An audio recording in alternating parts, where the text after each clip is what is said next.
ఈరోజు ప్రియమైన దేవుని బిడ్డలారా, చాలామంది నేను చూసి ఈర్ష్యపడే వాళ్ళు ఉంటారు. నేను చూసి ఏంటి ఈరోజు ఈరోజు ఈరోజు ఇది ఎలా అయిపోయాడు ఏంటి అనుకుంటాడు. నీ కష్టం ఎవ్వరికి తెలియదు. నువ్వు ఎంత కష్టపడుతున్నావో, ఎంత శ్రమపడి నీవు దేవుడు ఆ స్థితిలో ఉంచాడో ఎవరికి తెలియదు. నీ ప్రార్థన ఎవరికి తెలియదు. నువ్వు కార్చే కన్నీరు ఎవరికి తెలియదు. కానీ వాళ్ళంతలా ఈర్ష్యపడుతున్నారంటే నిన్ను చూసి దేవుడు నిన్ను హెచ్చించాడని అర్థం. దేవునికి స్తోత్రం కలుగునాయి.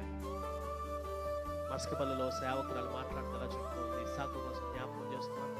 ఇస్సాకును చూసి ఫిలిష్తీయులు ఏమైపోయారంట? ఈర్షించారంట. ఏం చేశారంట?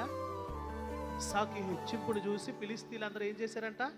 ఈర్ష్యపడ్డారంట. అంటే ఈరోజు నిన్ను బడి ఎవరైతే అంతలాగా నిన్ను అంటారో నేను చెప్తున్నాను, దేవుడు వాళ్ళ ముందు నిన్ను హెచ్చిస్తాడు. దేవునికి స్తోత్రం కలుగుతుంది. వాళ్ళ ముందు దేవుడు నిన్ను కనపరుస్తాడు.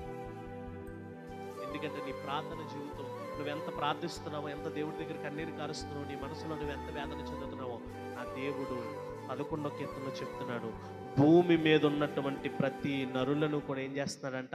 పరిశీలన చేస్తూ ఉన్నాడు.